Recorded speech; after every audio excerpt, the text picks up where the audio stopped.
Mais uma vez, então, nós temos esta atividade programada pelo Grupo de Pesquisa de Filosofia, História e Sociologia da Ciência e da Tecnologia, aqui sediado aqui no IEA. Volto a agradecer ao IEA pelo acolhimento e por ceder as suas instalações para a nossa atividade. Esta é uma atividade, de certa maneira, inaugural deste grupo. É um grupo que se dispôs a trabalhar o marxismo e Marx, principalmente, né? O Capital de Marx, retornar a essa obra, analisando as relações de ciência e tecnologia, né, na obra de Marx. A organização de hoje, os componentes são Orlando Lima Pimentel, que é do Departamento de Filosofia da USP, me orientando, não é? E ele vai tratar, vai iniciar essa série tratando das relações entre Charles Babbage e Marx, não é? Então, é uma questão ligada às máquinas, ao maquinismo, etc. Depois, seguirá na ordem João Bourbaki, que é um pesquisador também ligado ao grupo da Ciência Estúdia, não é? E à faculdade, faz o seu doutoramento no Departamento de Filosofia, não é? E vai nos apresentar as críticas de Karl Popper, não é? Feitas na Sociedade Aberta e Seus Inimigos, às posições marxistas. Não é? E, finalmente, a série será encerrada por Marcos Barbosa de Oliveira, certo? Professor da Faculdade de Educação, aposentado, mas membro do grupo de pesquisa, na verdade vice-coordenador deste grupo, não é? E Marcos vai fazer uma apresentação de algumas críticas internas, não é? à posição marxista, principalmente relativas à ciência e à tecnologia. Cada um vai ter 30 minutos, a gente previu, pensamos que seria melhor fazer as 3 exposições e depois abrimos para o debate, não é? Então, cada exposição será de 30 minutos, aproximadamente, não é? E depois abriremos para o debate. Então, eu chamo o primeiro integrante da mesa, o Orlando Lima Pimentel, que vai fazer, então, como eu disse, uma apresentação sobre as relações entre Charles Babbage e Karl Marx. Obrigado, Pablo. Primeiramente, agradecer aí a presença de todo mundo que se dispôs a vir aqui no debate sobre Marx, Ciência e Tecnologia. Agradecer ao professor Pablo, à Ciência Estúdia, né, e ao Instituto de Estudos Avançados pela organização desse debate. O título da minha apresentação é Karl Marx, Charles Babbage e os efeitos da divisão do trabalho. Apesar desse título falar de divisão do trabalho, isso também está intimamente ligado ao desenvolvimento da maquinaria, como nós vamos ver, né? O desenvolvimento das máquinas.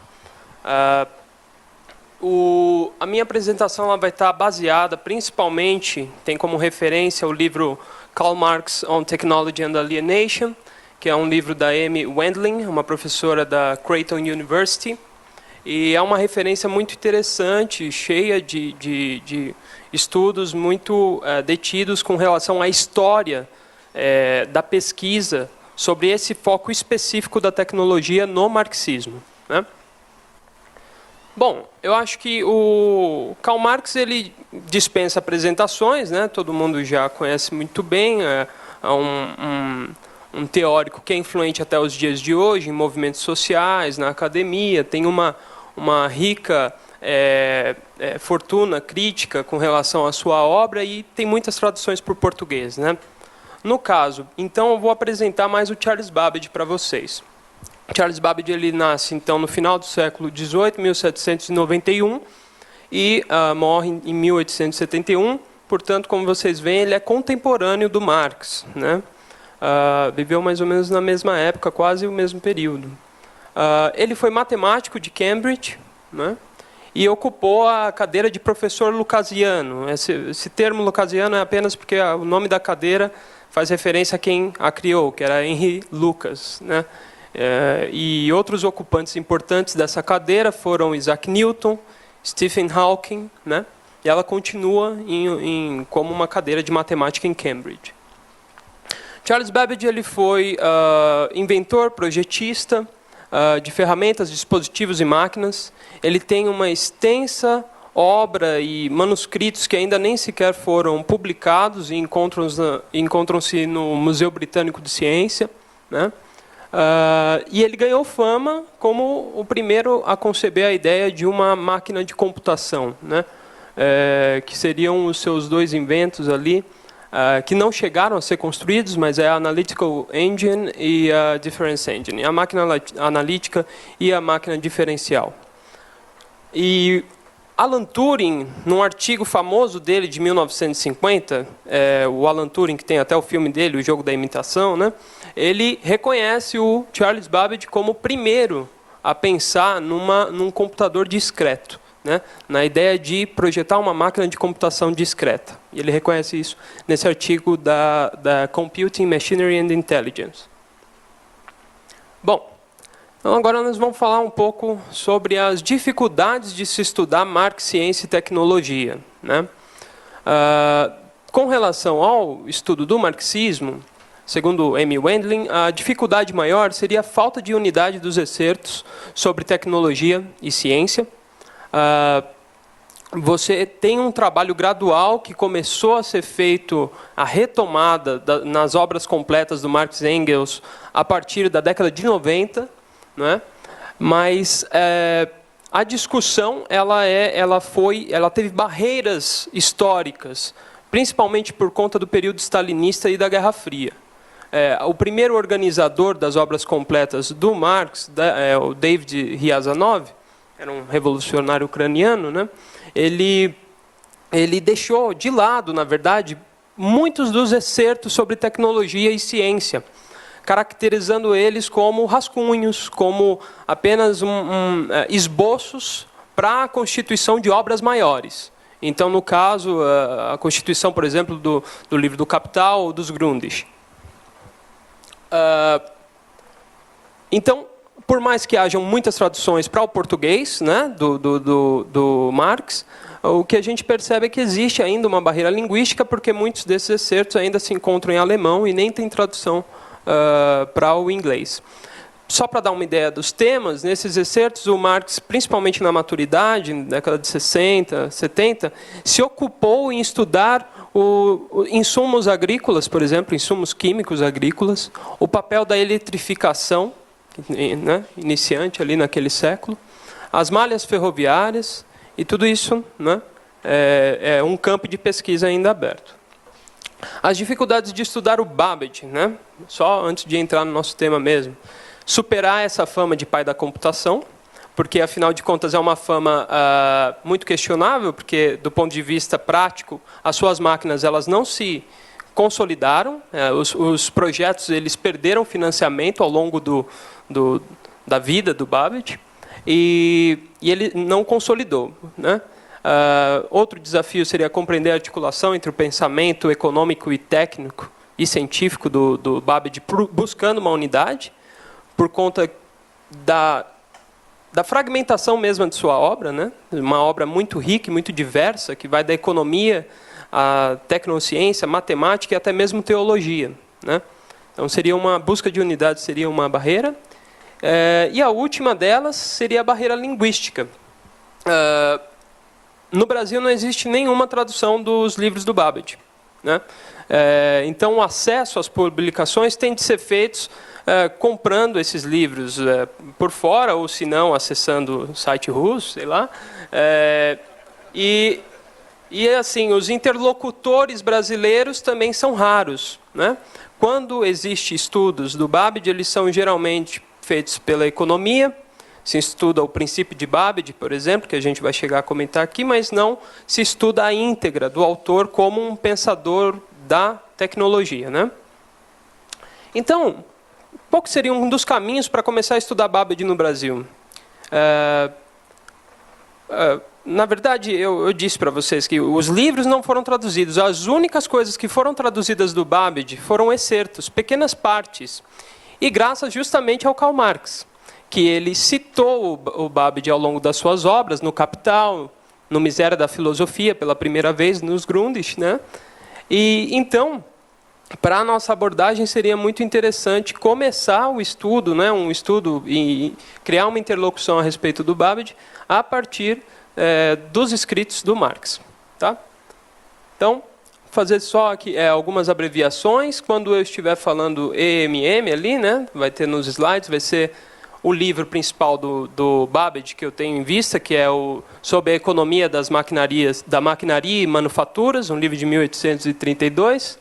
Miséria da Filosofia vai ser MF, né, um livro de 1847. E o Capital, a primeira crítica à economia política do Marx, primeira versão, publicação dele de 1867. Vamos lá, então. Nós vamos falar agora sobre 5 pontos, não é uma lista exaustiva, né? Eu estou trazendo alguns elementos que estão presentes no On the Economy of Machinery and Manufacture. 5 pontos relevantes sobre a divisão do trabalho para Babbage. Okay? Primeiro deles, a divisão do trabalho permite uma seleção específica pelo empresário das capacidades, não é? E das habilidades e comprar no mercado de trabalho a exata quantidade de força e habilidade que se requer. Não é? Nós podemos pensar no exemplo de um luthier. Se você fosse um empresário, fosse ter 2 opções. Ou contratar um luthier de violões, você é um empresário do setor de violões, tem um luthier de violões e do outro lado você tem uma outra forma de contratação, que seria contratar uma pessoa para um trabalho específico. Uma determinada função específica, dentro de uma série de funções específicas para fazer o que o luthier faz. Né? O luthier de violões, que faz manualmente o trabalho do violão, ele tem de dominar, então, todas as etapas do processo de fabricação do violão, lixar e tudo mais, e precisa ter um know-how, saber, uma expertise de todas as habilidades que estão ali envolvidas.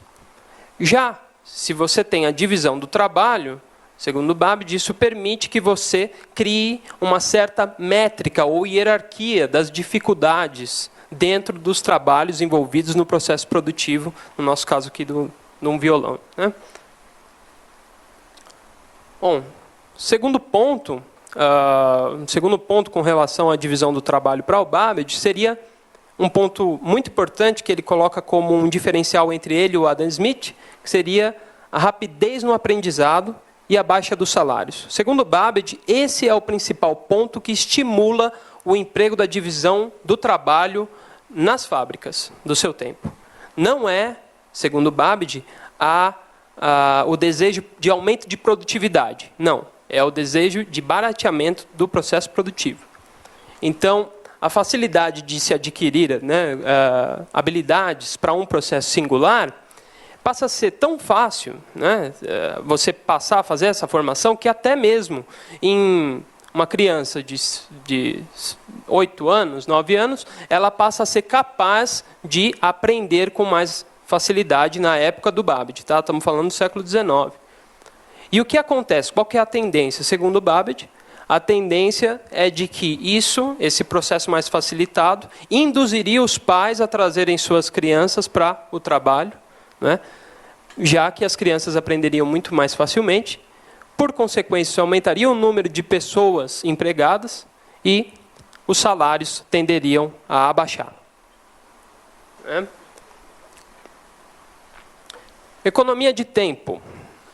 Bom, esse é já uma questão também que ele dá continuidade à posição do Adam Smith no Riqueza das Nações.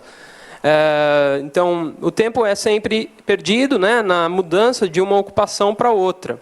Então, com a divisão social do trabalho, de novo, se a gente for pensar no caso do luthier, ou de muitas pessoas fazendo o trabalho do luthier, nós teríamos a possibilidade de uma multiplicidade de pessoas fazendo o mesmo, coordenadas num espaço, serem muito mais rápidas do que apenas um luthier que tem de se movimentar ao longo da oficina, né?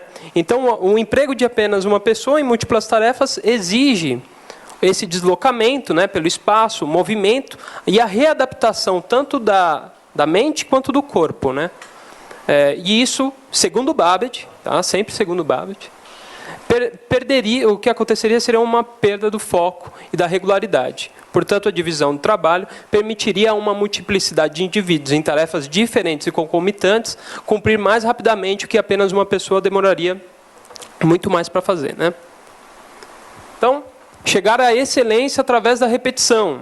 Isso é também uma posição muito otimista do Babbage com relação, né, a repetição na divisão do trabalho. Uma vez que você implementa a divisão do trabalho, as pessoas ficam concentradas em um tipo de atividade específica e se reproduz essa atividade ao longo do tempo. Vocês podem lembrar do Tempos Modernos do Charles Chaplin, né? Mas, claro, no Tempos Modernos do Charles Chaplin, ele não se aperfeiçoa, ele fica com um tique nervoso, né? E não tem...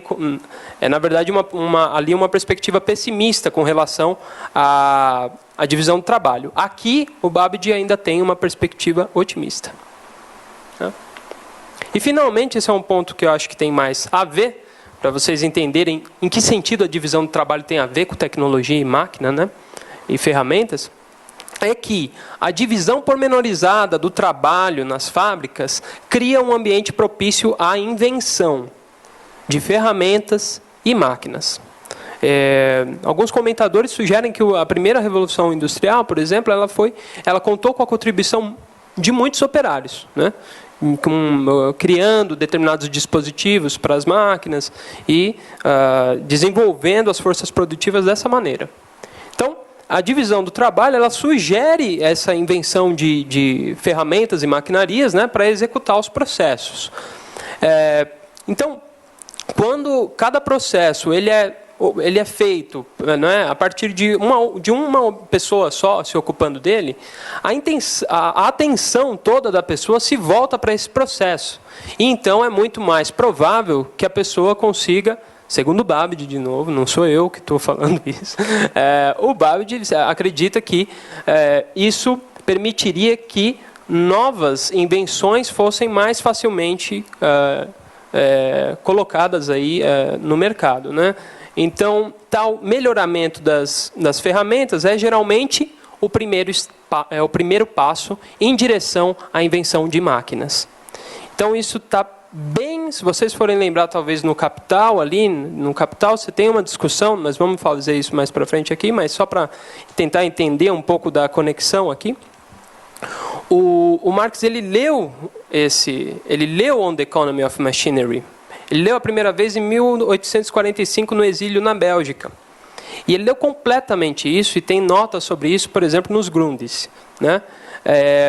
E aqui, essa parte lembra muito, né, para o pessoal do grupo de estudo, tal, que está estudando isso lá na Ciência Studia, a discussão sobre máquina-ferramenta, máquina-transmissão e máquina motriz, né? A máquina-ferramenta, ela nada mais é do que a incorporação numa máquina das ferramentas dos artesãos e dos trabalhadores que antes estavam na manufatura, né? E aí a gente percebe isso aqui. Bom, 4 pontos relevantes sobre a divisão do trabalho para Marx, né? Primeiramente, então, a divisão do trabalho, ferramentas e maquinaria. Essa citação, estou fazendo uma citação da Miséria da Filosofia, que é a primeira vez que o Marx cita o Babbage, né, para o público.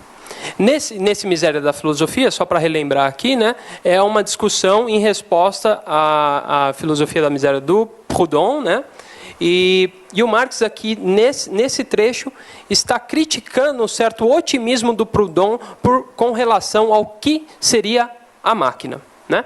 Então, vamos lá o trecho. Nada é mais absurdo do que ver nas máquinas a antítese da divisão do trabalho e a síntese que restabelece a unidade no trabalho fragmentado.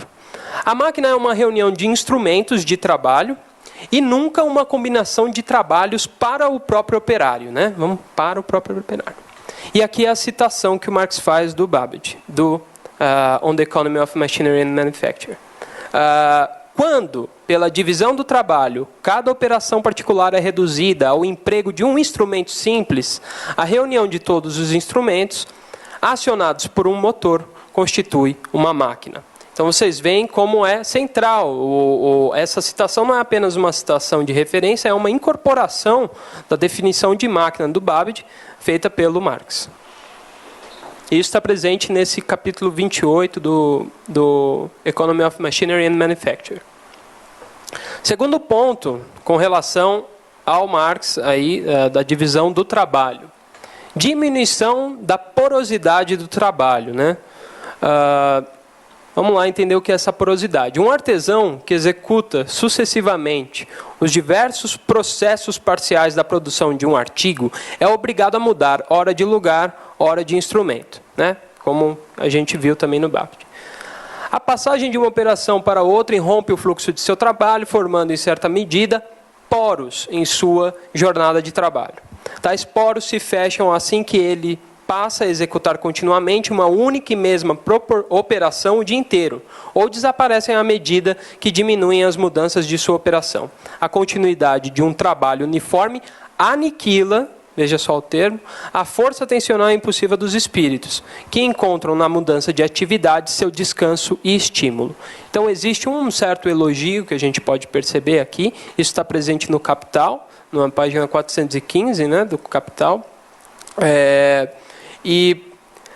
Nós percebemos aqui nitidamente um certo elogio a essa dinâmica do artesão, né? E como que isso não consegue se restaurar depois no processo da grande indústria, né?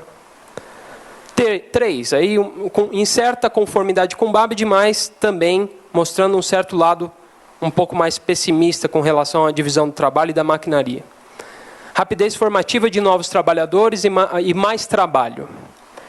A desvalorização relativa da força de trabalho decorre da eliminação ou redução dos custos de aprendizagem. Implica imediatamente uma valorização do capital, pois tudo que encurta o tempo de trabalho necessário para a reprodução de força de trabalho estende ao mesmo tempo os domínios do mais trabalho e, por consequência, a mais-valia, né?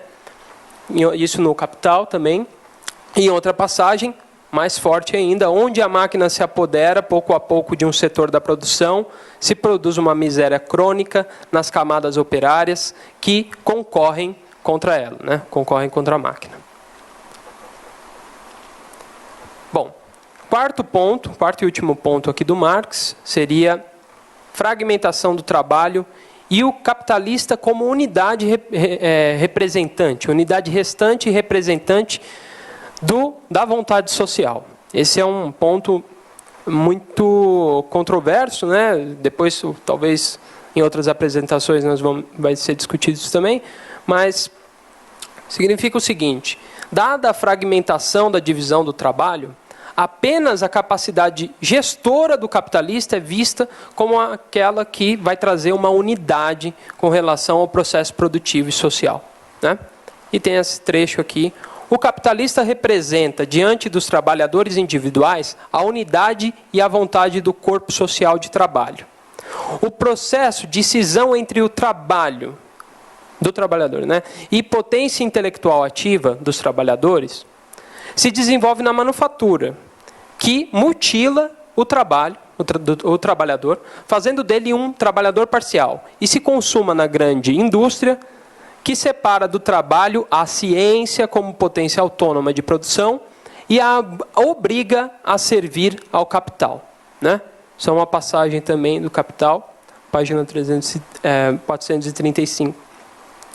E aí, cabe aqui uma provocação ao pessoal do nosso grupo, da associação, que é que nós poderíamos, né, pensar uma interlocução interessante entre o modelo da interação entre atividade científica e valores, né, do professor Pablo e do professor Lacey, e também contribuições do Marcos, né, pensar como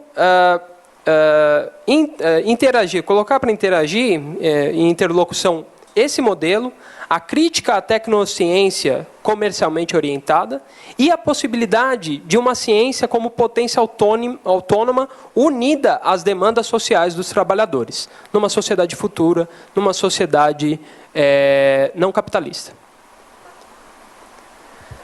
Pois bem, qual seria então a saída para os efeitos sociais da divisão do trabalho para o Marx e para o Babbage? Vamos lembrar que o Babbage, ele, apesar de todo o otimismo, ele reconhece que tem problemas, né?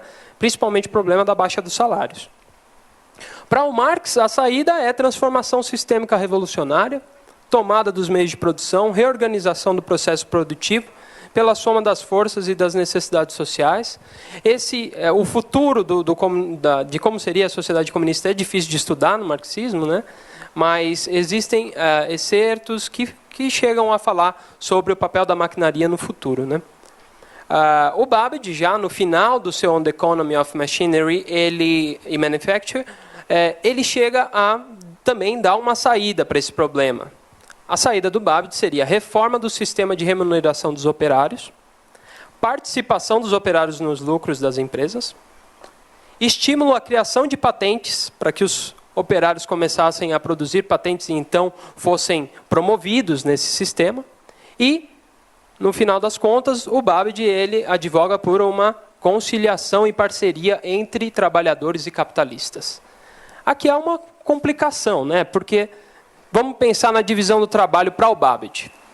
A divisão do trabalho, ele reconheceu, gera baixa dos salários. Qual que é essa? E também gera um ambiente propício à invenção de novas máquinas. Qual que é a saída que o Babbage está falando? Está falando, quando um operário fizer uma inovação, alguma invenção para o mercado, vamos premiá-lo. Ou seja, ele está estimulando justamente a intensificação do processo que baixa os salários. Então, existe um conflito e uma contradição aqui que parece que não foi muito bem resolvida, né, até onde eu saiba, pelo Babbage. Vamos falar um pouco de hoje em dia, então. Vocês sabem que hoje de manhã teve uma palestra aqui da Fiesp e o futuro da indústria, né? Pois é. É bom que tem o marxismo agora à tarde, né, para fazer um contraponto. Mas dá para se aproveitar alguma coisa. Estavam falando de manhã sobre a indústria 4.0, né, a quarta revolução industrial, que aqui eu tenho um pequeno erro, ela não está muito relacionada com a automatização, tem a ver, mas é muito mais com relação à inteligência artificial, à internet das coisas, a possibilidade de gerenciamento à distância, né, por aí. Então, nós poderíamos nos perguntar em que grau esses distanciamentos, esse conflito entre Babbage e Marx podem ajudar a compreender as mudanças aceleradas impostas por essa quarta revolução industrial, né? Então, esse daqui é fresquinho, peguei de manhã esses dados. Estudo de 2017 da Fiesp sobre a percepção dos empresários com relação ao desenvolvimento da divisão do trabalho e da maquinaria, né? A Fiesp ela entrevistou 227 empresas, não é? Entre pequenas, micro e grandes empresas, e 68% das empresas sabiam que era a quarta revolução industrial, que era essa coisa da inteligência artificial, internet das coisas. 32% não. Dessas empresas que sabiam, tinham conhecimento, olha só, 90% concordam que a indústria 4.0 aumentará a produtividade e que, para as empresas, é uma oportunidade ao invés de um risco. Isso é a percepção empresarial. E a dos trabalhadores? A percepção dos trabalhadores, eu pego aqui um artigo sobre o futuro do emprego, né? E é um artigo muito interessante que mostra uma lista de empregos, de categorias, e a probabilidade de elas serem automatizadas pela inteligência artificial.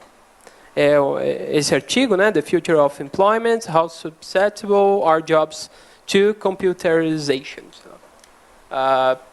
Vejam aqui algumas das... Quanto mais próximo de 1 ali na probabilidade, mais provável que nos próximos anos essas atividades vão ser completamente automatizadas. Então, vocês têm técnicos matemáticos, técnicos de bibliotecas, né? Você tem telemarketing, né? Tudo isso desse estudo que a gente viu. Então fica a pergunta para vocês, né? Com qual posição será que nós conseguimos entender melhor esse cenário de grande complicação, já reconhecido até pelos mais liberais aí, do impacto da inteligência artificial, do impacto da maquinaria sobre o mercado de trabalho, pensando na perspectiva dos trabalhadores. É isso. Obrigado.